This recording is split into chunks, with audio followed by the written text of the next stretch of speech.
Nah Bapak Ibu sekalian, kalau kita kembalikan ke waktu subuh tadi, dan kita diminta mengerjakan semua kegiatan kita menjadi amal soleh, ternyata ada waktu-waktu tertentu yang saat kita beramal soleh itu langsung disaksikan live.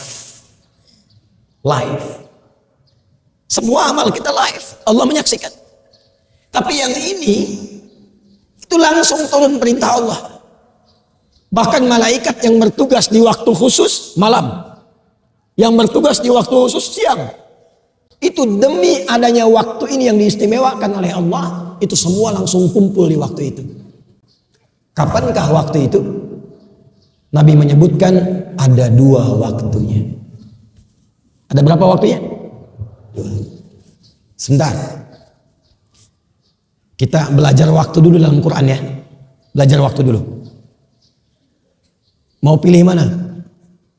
Pilih yang singkat, cepat. Pilih yang agak detail, pilih yang detail. Yang singkat, agak detail atau detail? Nah, kita mulai dari awal dulu ya. Yang singkat, bagi 2, siang dan malam. Karena itu sering di Quran disebutkan siang dan malam. Quran surah ke-2 dulu Al-Baqarah, di ayat 164. Paling kanan sebelah atas di mushaf. Itu pertama kali disebutkan pergantian siang dan malam di Quran. Inna fi khalqis samawati wal ardi wa ikhtilafil laili wal nahar wal fulki allati tajri fil bahri bima yanfa'un nas, dan seterusnya ayat. Al-lail wan nahar. Jadi kalau kita ingin beraktivitas dan ingin memanage waktu, bagi 2 dulu secara umum.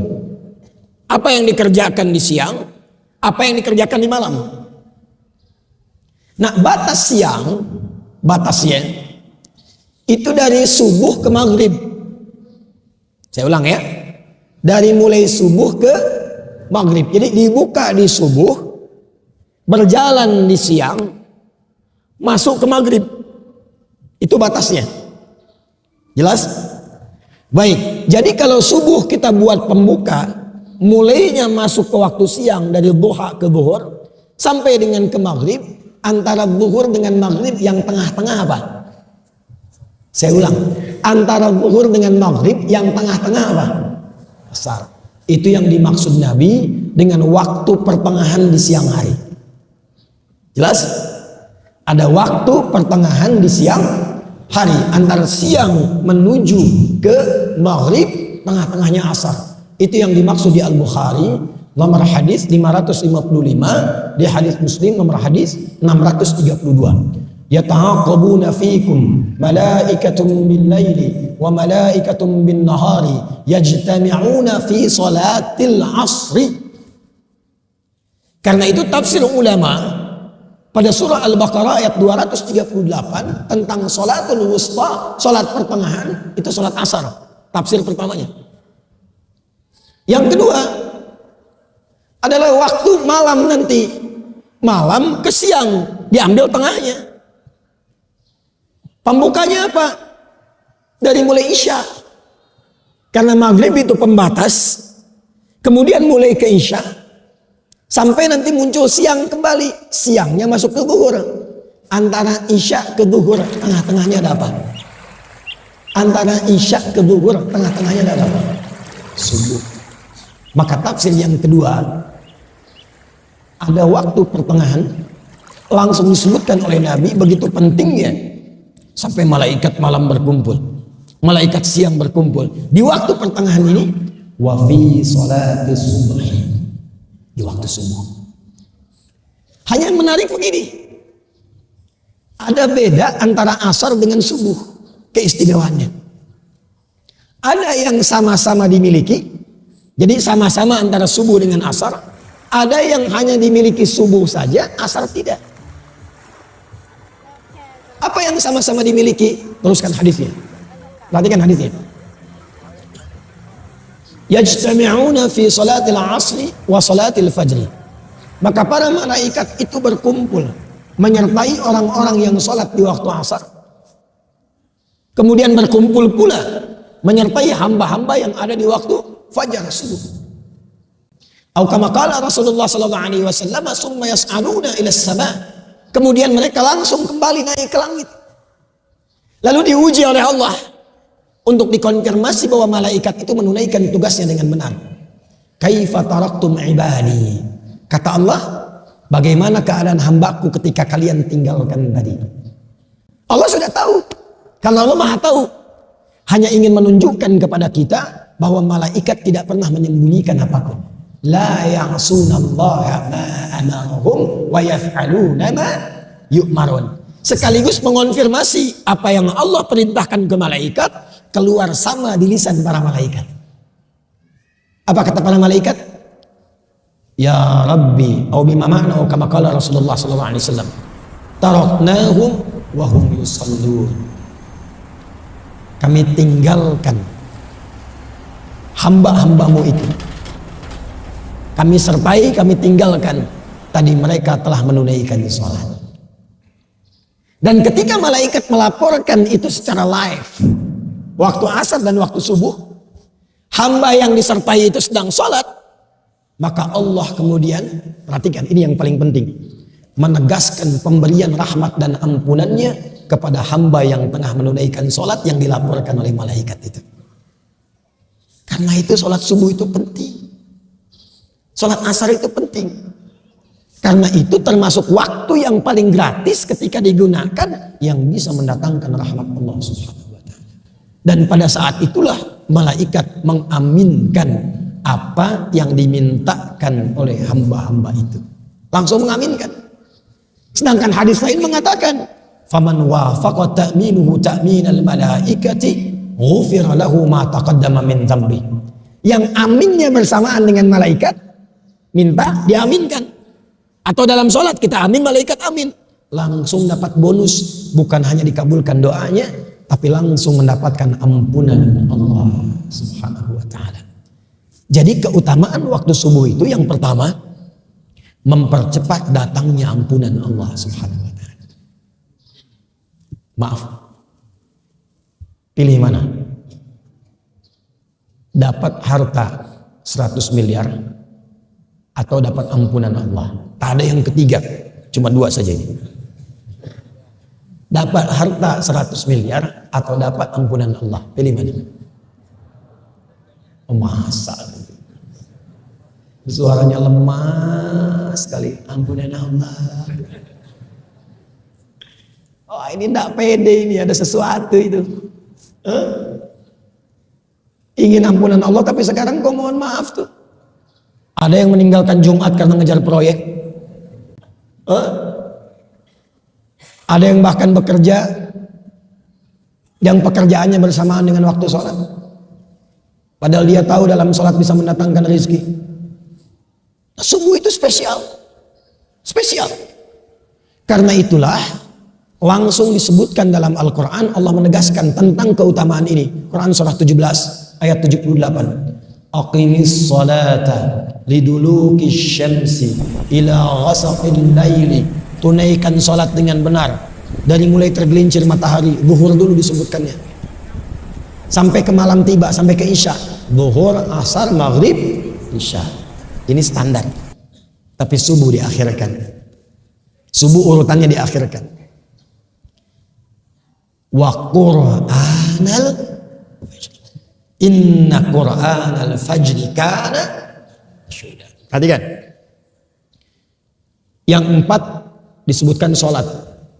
Tapi yang subuh, redaksinya oleh Al-Quran ditegaskan dengan nama Quran. Quran, bukan hanya sholatnya.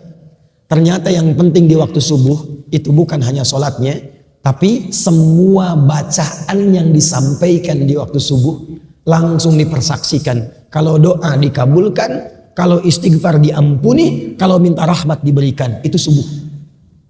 Karena itulah ada orang-orang yang berburu waktu subuh karena tahu waktunya. Oh, ini jam 4.45 di Sumatera Barat. Maka dia bangun karena tahu waktu, dia siapkan jam 3 bangun. Ada yang setengah 4. Jadi 4.45 adzan, jam 3 sudah bangun. Karena tahu ada waktu yang istimewa. Bahkan dia kejar menjelang subuh. Ada waktu menjelang subuh, itu disebut sahar namanya. Misal, subuh 4.45, 15 menit sebelum subuh, itu disebut dengan saharun, sin, ha, ra.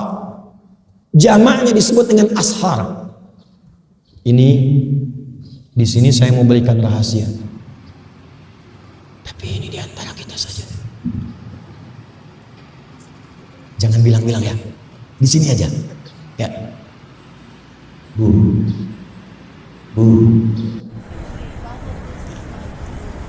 Kalau kemarin di tanah datar saya bilang, Bu, yo, gitu. Sini ya, Bu. Nah, gitu.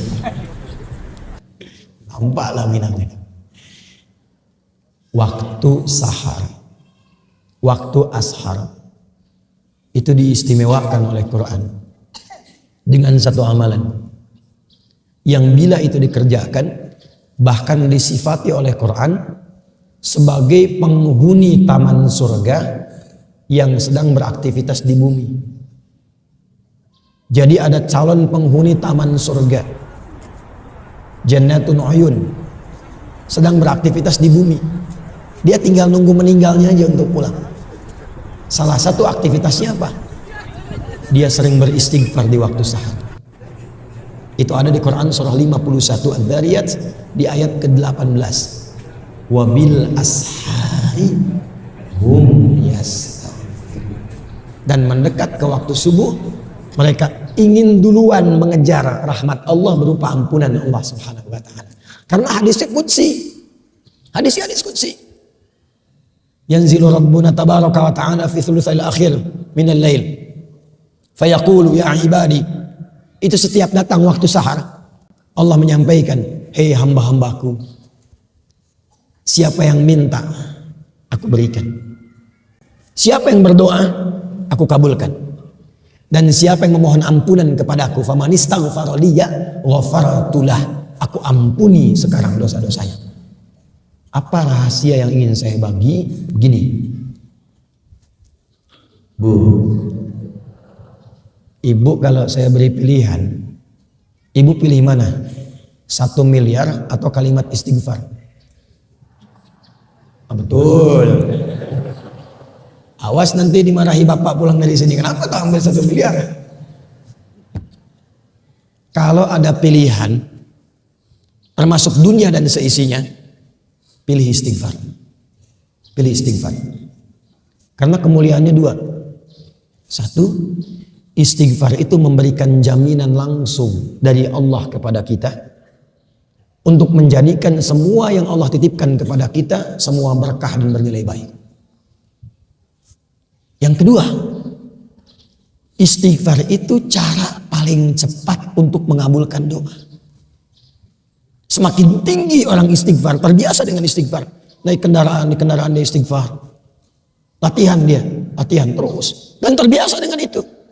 Itu ya Allah mustajab doanya. Kadang-kadang belum minta sudah diberi. Cepat sekali. Makanya istighfar itu mahal sekali. Dan para ulama sudah tahu ini. Makanya mereka sering diantara wirid yaitu istighfar. Dan zikir kita pertama ba'da sholat itu, Assalamualaikum warahmatullah, Assalamualaikum warahmatullah. Bukankah istighfar? Astagfirullah, astagfirullah, astagfirullah. Allahumma antas salam minka salam tabarak ya dzal jalali wal ikram. Istighfar. Karena menghadirkan berkah, menggugurkan dosa, mempercepat jawaban doa. Itu istighfar. Karena itulah orang-orang mengejar waktu subuh itu, mempersiapkan sebelum subuh dengan istighfar. Itulah kemuliaan subuh. Jadi kemuliaan subuh itu selain mempercepat terkabulnya doa, kalau ingin cepat doanya dikabul, bangun sebelum subuh. Isi dengan istighfar. Itu rahasianya. Makanya 2 rakaat sebelum subuhnya pun sunnahnya itu lebih baik daripada dunia dan seisinya. Rakaatul fajri khairum minad dunya wa ma fiha. Sebab untuk apa dapat dunia dan seisinya kalau tidak mendapatkan ampunan Allah Subhanahu wa taala? Untuk apa?